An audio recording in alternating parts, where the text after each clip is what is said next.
everybody, Anna Gatman here in another week of expanding on Expansive weekly tips and teachings. And today I want to focus on flow and how to find your flow, why it's important to find your flow and how to find it. So all my posts this week focused on flow, and I began on Monday with flow. Allow the force that creates worlds to move through you, to move through your being in every aspect of your life. So allow the force that creates and sustains the world, the universe, the sun, our planet, humanity, your life. Allow that to flow through you. Now, why is that important? Well, it's important because that force is the vital energy of life.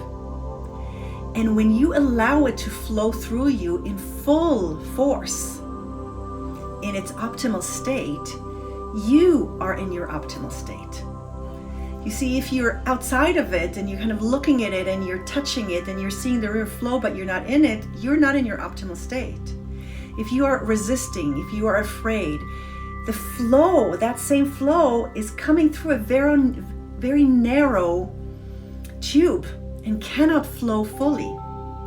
So it's really important to allow this force that's created you, the uniqueness of who you are, to flow freely through you in its optimal state.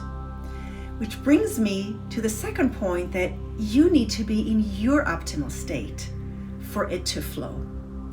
You see, flow is not about being super flexible, going with the flow, whatever pulls you in this direction or that direction, you just go for it. It's okay to be flexible. Some people are more flexible than others, physically or mentally or emotionally. Some people have an easier time changing their plans, and some have to stay strictly to their plan. These are different character traits, and we are to respect, in a sense, each one in their style and their way and what their comfort zone is.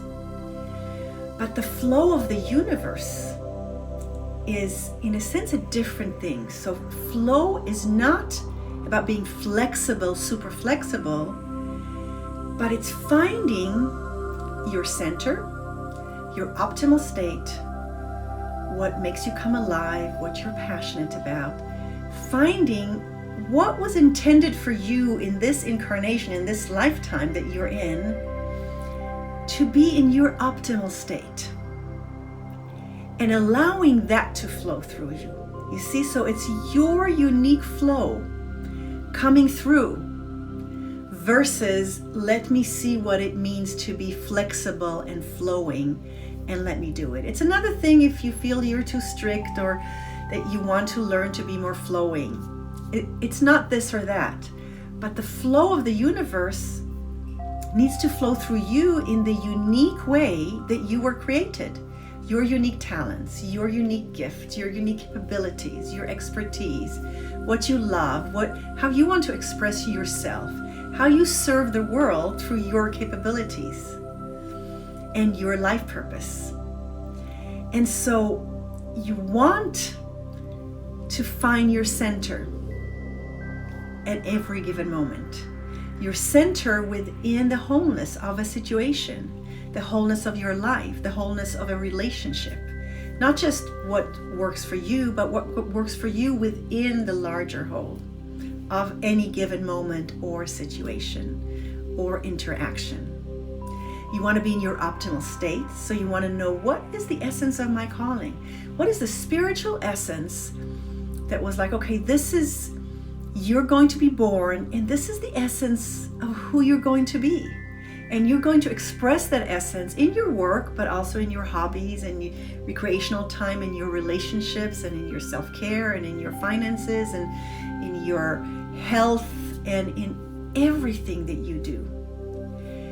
That's when you know what the essence of your calling is. That's when you are in your optimal state.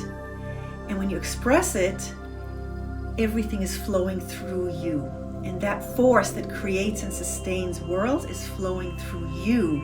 And you're part of that river because you are expressing who you are meant to be. So an oak tree is not trying to be a pine tree and going, well, pine trees are more this way or that way, or, this tree has fruit and flowers, I'd like some of that. No, it's like it's flowing with who it is meant to be in its optimal state. And then you are directly connected to the energy, to the vitality of the universe, and you feel confidence, you feel assured of your place in the world, you feel you're living by your values, you feel passionate about what you are sharing with the world in whatever form your work shows up, whatever job you do or activities that you do. Now you're in flow. And so, to be in your center in relationship to the whole of any given situation, that is flow. Being in your optimal state, knowing the essence of your calling and expressing it throughout your day in everything that you do. Now you're allowing this flow to come in its optimal state through you versus through some tiny, narrow tube where it can barely come through, and you don't understand why it's so hard. And then you want to do something that betters the world, something that serves a higher good for all, something that you're passionate about and makes you come alive. And you want to go do it, because that's when you'll be in flow. And so how can you sense flow? And I posted that today. When we expand our consciousness, we become aware of a flow of energy rushing through us. So when you do what you always do, you don't really feel many differences because it becomes habitual. You sense yourself in a habitual way. You're not even thinking about it. But when you expand your consciousness, when you become more spacious, if it's through a great meditation center where you, a meditation practice where you felt big sense of quietness and inner peace, or you're out in nature and it is so expansive and suddenly you're feeling you're part of nature, or when you're expressing yourself and you're in the right place, doing the right thing, saying the right thing at the right time, and you feel, oh my God, I am in flow. When you are in this expansive state, you're going to feel a difference from how you are usually. So you're going to feel that flow rushing through your being. Sometimes you'll feel tingling in your fingers or energy in your hands, or you'll feel your heart expanding and opening. Or you might sometimes, I feel lightheaded because I'm so expansive that I need to ground myself. And then you can ground yourself with your feet, the earth, nature around you, where you are, what you're sitting on, the floor. But you will feel the rush of this force that creates and sustains worlds flowing through you when you expand your consciousness. And when you expand your consciousness, you will be more attuned to how to be centered in any given situation, because you'll have a larger field of view, intuitive and rational, what to do, how to be, how to do. So your intuition will be much more right on spot, or spot on. You will be able to experience more compassion. You'll be able to both be centered and aware of, you'll have enough spaciousness and generosity to be here for yourself and for somebody else. It's not going to be one or the other, right?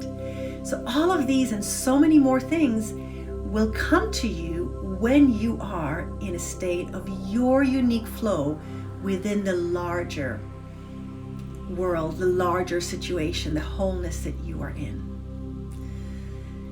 And then you're part of the river and you don't feel forsaken, you don't feel alone, you don't feel like you're outside, like you're looking outside but you can't come in. You're allowing your unique energy, constellation, incarnation to come and to be in its full potential, and you're allowing the flow of intelligence, of knowledge, of intuition, of insight, of experiences, of lessons to flow through you, and you will feel the rush of this force as it flows through your system, and you'll feel that you're part of the river of life. So with this excitement of flow rushing through you and you being the river, allowing the flow to come through you and being part of this wondrous wholeness that we live in, I leave you with blessings of flow. I'll see you next week again with another Expanding on Expansive weekly tips and teachings. Blessings.